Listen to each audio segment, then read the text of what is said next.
So Duolingo is easy to use, free to use, and it even has a streak system that makes it really easy to study Japanese consistently, besides their cool scary bird they have there. But what if I tell you that this is the only thing that Duolingo is doing good, and how these 4 apps or 5 apps that I will showcase to you are doing things better than Duolingo? Hey, I'm Victor. On social media you will know me as Sekai Inside, and basically I'm studying Japanese since 4 years already, and I also went abroad to Japan to one of the best universities to study there. And basically I used many different kinds of language learning apps, and in this video I want to first talk about why Duolingo is maybe not as good as it sounds for learning Japanese, and which apps can do things much better than Duolingo, and also on which things you have to kind of watch out for when you're learning Japanese. So what I told you before is that one thing that Duolingo is doing good is keeping you consistent. So they have the streaks, for example, to make you want to learn every day. And they also have that scary bird that will show up at your door when you don't learn Japanese. And these are really good things to keep you consistent, but that's basically it. Because when you learn Japanese with Duolingo, I'm sorry for saying this, but you will learn Japanese the wrong way. And that is why many people on Reddit, for example, write, I learned Duolingo for 2 years, but I still cannot speak Japanese. Or I have 1,400 days streak, but I still don't know how to use Japanese and don't understand Japanese. And one part about this is that Duolingo doesn't really encourage you to do structured learning. So basically I already did a video about structured learning. You can watch it here somewhere where I explain it more in depth. But for now I will give you a brief summary. So structured learning basically means to create a structure when you learn. And how do you create a structure in your brain? And that is the thing. When you use Duolingo, for example, and let's say you learn hiragana, then they will just give you the hiragana and you just type it inside your keyboard.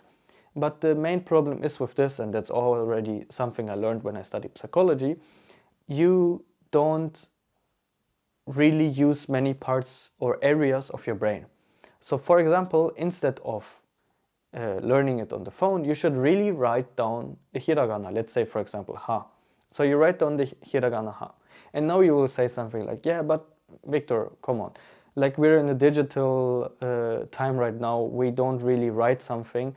You can just use your phone. You mainly write on your phone too. So why should you even bother to write the language on paper? And that's the thing. When you write a language, when you write the hiragana, for example, on paper, you write it, so you kind of use your motor skills, and you see it with your eyes. And also there's another thing you can do. You can just speak it while you write it. For example, you can just say ha. With Duolingo, you just have your eyes and maybe your ears when it has the sound, but it's not enough to remember something. And that is the thing. The more areas of your brain you use, the easier it is to remember something. So when you write it down, you use your hands, your motor part of your brain, you have your eyes, you have your ears, and you even have your mouth that is speaking the thing. And that is a really good thing to learn something. And that is why structured learning or doing things that helps you create a structure in your brain is important. So let's get to our second point, and I just called the point as active instead of passive. And what does it basically mean? So Duolingo is doing the wrong thing to just giving you sentences passively or information passively. It doesn't really encourage you to do things actively. And that is a problem, because if you don't really use a language, if you just, let's say, repeat what you learned, but don't put it inside new context, or like I said before, create a structure, then you will forget about it really easily. So another way of creating a structure is active learning instead of passive learning. So let me give you an example. We can take the word imasu. And imasu means to be, basically. So when you see the word, you can do the same thing I told you before. You really write it down and you read it in front of you, then you will remember it more easily. And another thing is, what I mean by creating a structure, is you kind of put it in different context. So for example, first you can look at the word and say, what kind of word is it? Is it an adjective? Is it a noun? Is it a verb? And when you basically already used imasu, you will know that imasu is a verb. And usually, like in any other word in Japanese language, there are some particles that get used more often with a word than other particles. So for example, with imasu, you use the ga particle pretty often. So it makes sense to get a sentence with the ga particle. And in this case, you can kind of say a sentence like, let's just say my name, Victor ga imasu. So Victor is here. Basically, when you research more about the word imasu, you will know that you can just use it for living things. So for example, you can have an example sentence for Victor ga imasu, because I'm a living thing, I'm a human, but there are other living things too, right? Like for example, a cat. So in this case, you can create another sentence like Neko ga imasu. And this basically kind of creates a structure in your brain that you don't just see the word and the translation, you know, okay, imasu means to be, and it has these kinds of variations to use it. And then if you think more about the word, then you will think something like, but what if I want to say there's a plant here and it is not a living thing? I mean, well, you can consider it as a living thing, but it is, in Japanese language, it's not considered a living thing. So in this case, you can think about it, but which other word would I use there? And then you will come across arimasu. So in this case, you can say shokubutsu ga arimasu. So then you see that you kind of create the structure. You know, imasu is a verb, you use it for two different kinds of living things, and when you don't have living things, you use arimasu. And by having this kind of knowledge, it is really, really hard for your brain to forget this. And by really saying out loud the sentence and writing it on a paper, of course it takes more time than Duolingo. But it will be much easier to remember, and I can guarantee you, you will not forget about it. So instead of learning for streaks or learning to not get hunted down by the Duolingo bird, you really actively try to immerse yourself inside the language. And there's another thing that you can do. And that is really talking to some people, for example, like talking to your Japanese friends, for example, or talking on social media with some people and trying to really use that sentence. You can also, for example, try to read a book, and then when you see some words in the book, you see the word in a different context or in different sentence structure, and that also makes it easier to remember it. And already with this kind of information, we go to the next point. That is basically, you can forget everything I just told you. If there's one thing you remember from this video, please, please, please remember this point. And basically, this point is really obvious, but many people tend to forget about it. And Japanese is a language. So you speak a language. Basically, a language is there to speak. And that's also a reason why I hated Latin, for example, in school, because it's a language you never speak. And that was also my subject with the words grades. But anyway, you need to speak Japanese. And when you look at the most fluent speakers in the world, and of course, if you learn Japanese, you want to get fluent, which people are they? They're Japanese, right? And how do Japanese learn their language? Usually, when they grow up, they learn it by listening and by talking. They don't learn it by opening a book and by writing it down and so on. Of course, because we're in a different situation, it is kind of helpful for us to use books. But basically, the best way to learn Japanese and really learn accurately Japanese is to really be surrounded by Japanese. And that is something when some YouTubers will talk about immersion or something. And then, of course, you will ask me something like, yeah, but Victor, how should I find people to speak Japanese? And just give me some time. I will explain it to you in the tools that I will showcase you soon. So, but before we go inside the apps that I will showcase you, and I kind of spoiled what I want to tell you now, they are tools.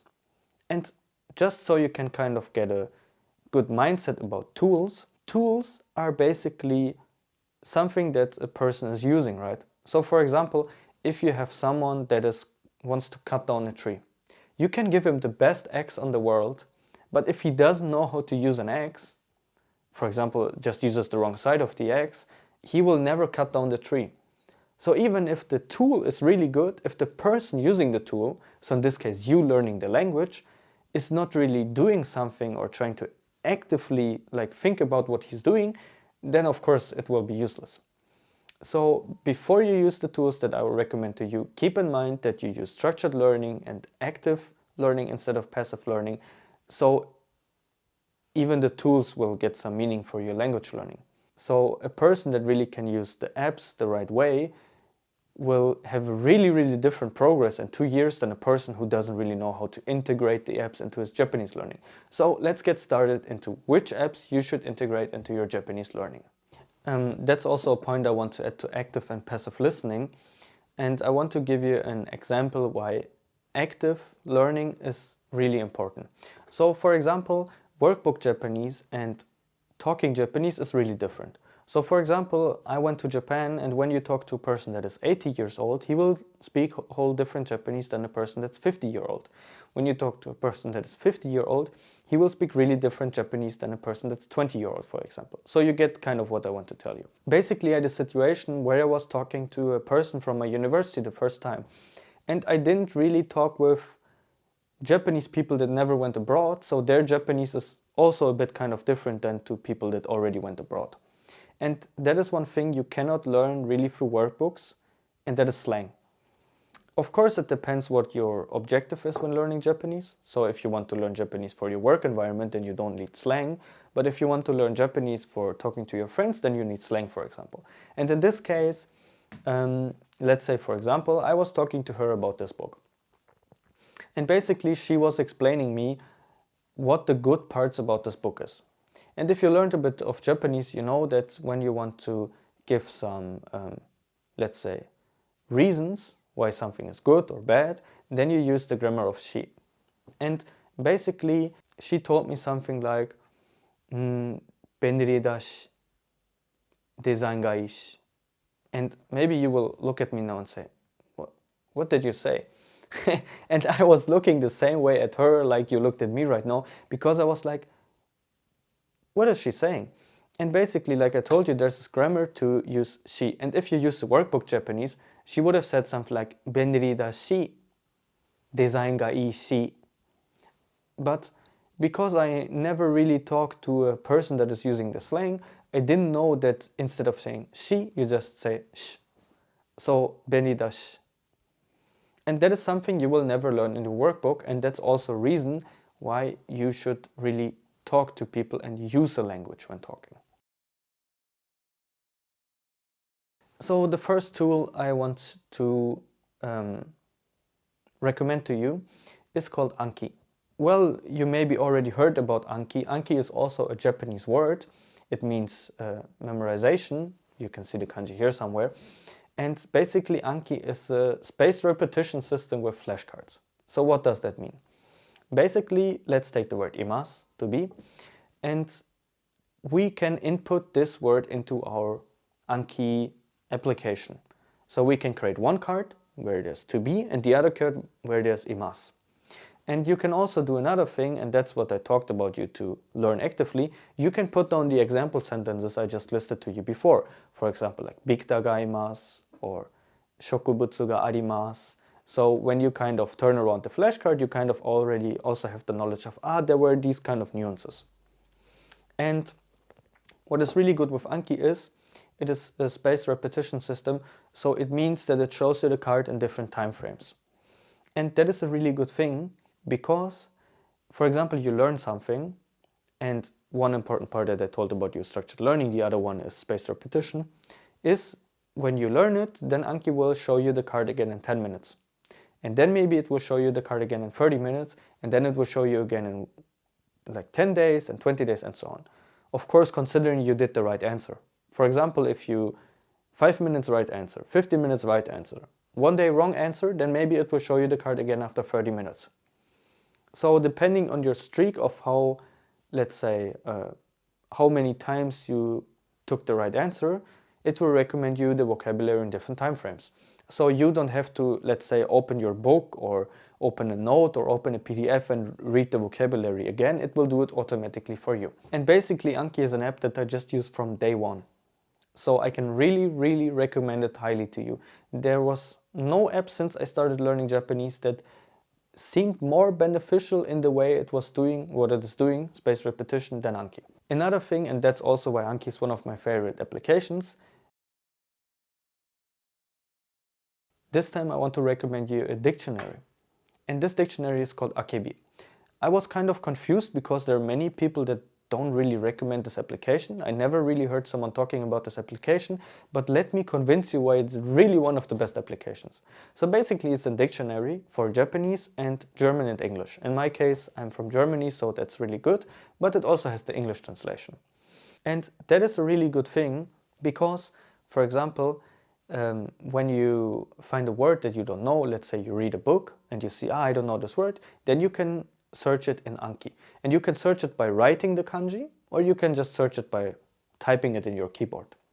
And then when you find it, let's say imas, for example, instead of finding the word, seeing the translation and doing the flashcard on my own, which can take really much time, you have a button to input it into your Anki. So basically you just type the word and you just click a button when you find the word, and then it integrates into your Anki deck. And the good thing about this is that it's not just integrates like to be and imas, it also shows you the intonation of the word, it shows you the sound of the word, it shows you an example sentence of the word, and so on. And that is why for me Akebi and Anki together is the best combination for learning Japanese. And that is also a thing I did really regularly when I talked to Japanese people on the phone, for example, or when I talked to my Japanese friends. When there was some words I didn't understand, sometimes I opened my dictionary, searched for the word and put it inside my Anki. So there's basically a deck I have, which consists of about 3,000 vocabularies, and they're all vocabularies from the times I spoke with Japanese people.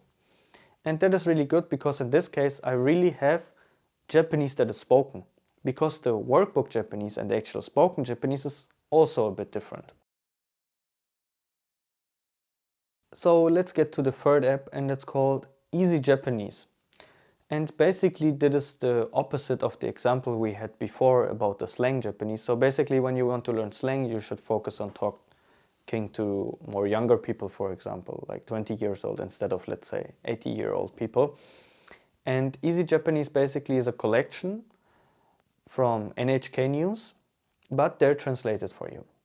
So you can take something that NHK posted and it will give you the text, and when you don't understand something, you can click on the word and it instantly translates for you. So you don't have to search the word in Akebi, you don't have to search the word by typing in the kanji or writing the kanji and so on. And you don't just get the translation, you also get the JPT level. So for example, let's say you use Anki, and Anki doesn't really encourage you to do active speaking or active learning, then you can just learn all the N3 kanji, for example. And when you read a text in NHK, you can just skip the ones for, let's say, JPT and level N1 and N2. You just see, it's N1, I would just skip it. And when you see something from JPT N3 level, then you can look at it and say, there was the kanji I learned in Anki, right? And you can use it in this and this context. So for example, if you don't know upfront which kind of sentence you can build with this vocabulary, for example, in the case of imas, for example, then you see imas getting used in a different context and think, that's nice. I can use it like this too. And that also kind of expands the structure you build in your brain. And that's why I would highly recommend to use also this application to learn Japanese. And to kind of contrast this application, because it is a good application to learn formal Japanese, I want to give you a good way to learn slang Japanese too. And that is also, like I told you before, the most important thing is about speaking. And maybe when you heard the part about speaking, you thought something like, but how should I speak to Japanese people? There's no one around me. And I basically had the same problem. And that is where HelloTalk, in this case, comes pretty handy. And HelloTalk basically is an application that helps you find the speaking partner. So you tell the application which language you can speak. In my case, I'm German, so I just inputted German. And then you tell the application which language you want to speak. And in my case, it was Japanese. And the application will find someone for you with the opposite. So for example, a person that knows Japanese but wants to learn German. And you can, it's kind of like Instagram, you can see their profiles, and then you can see their interests, and they can also post about their what they're doing with their daily life and stuff. And through this application, I met some people that I could have a phone call, for example, with. So I was writing with them, and then I said, yeah, let's have a phone call, because I wanted to practice speaking. And there I kind of got used to Japanese people speaking Japanese. And that kind of also prepared me before I went abroad. And it's a really good application to use, and I can really highly recommend it to you. Of course, there are other applications, but in my case, I found out that HelloTalk was working the best for me, so I can recommend it to you. So now we come to our last app, and it is actually something that I am using since 2 weeks, and I never really knew that this app exists. And basically it's called jpdp.io. Of course, I will put all the links to the applications in the comments down too. Not in the comments, in the description. And basically this application is similar to Anki. So it is a spaced repetition system with flashcards, but now there comes the cool part to it. Because usually I don't really lack motivation for learning Japanese, so I consistently learn Japanese, but I kind of felt lately that learning Japanese was getting a bit dry. Because if you're doing the same thing or same routine every day, of course you will get bored after some time. And that's when I found this app. And basically the website or application has an AI that scans anime. So let's say, for example, I want to watch the first episode of Attack on Titan. Then I can go to the application, type in Attack on Titan, and then I can find the anime, and I can choose the season, and I can choose the episode for which vocabulary I want to learn. And basically the AI scanned all the words that were used in the anime and kind of translates it into flashcards. So it gives you the word with example sentences, and also you learn the kanji of the word. And that is a really good thing, because then you know, there are some anime that are just 4 minutes. So for some 4-minute anime, I just learned the first episode, and after that I watched the anime. And that was a really good thing to learn more actively. And that is maybe something that JPDP is doing better than Anki, for example, to give you a better or easier way to do it actively. I still wouldn't say which application is better, but just the one is more for anime, and the other one you can customize a bit more. But basically it's a good application too. Yeah, so basically, if you remember, there is one thing that Duolingo does better than even the apps I just recommended you. So the things that Duolingo does really bad, I gave you some applications that fix this problem. But if you remember correctly, Duolingo is really good at keeping you consistent. And that is something I cannot really say that Duolingo is doing this bad. But you know that it is pretty hard to be consistent in learning Japanese. So I basically created the solution. It's for free, so you can take a look down in my description, because I created a workbook on creating your motivation of learning Japanese. And basically there are some studies about it, but people that really have a clear learning goal, or that know why they learn Japanese, are 42% more likely to reach that goal. That's nearly every second person that is more likely to achieve their goal or their dream. So in this case, you can take a look at the workbook, and it will fix the problem for you to lack motivation. So if you use the apps I just recommended to you, and if you want to use my workbook, then I think there's nothing that can stop you from achieving your goal that you want to have with learning Japanese. And as always, thank you for listening. Have a great day. また今度よろしくね。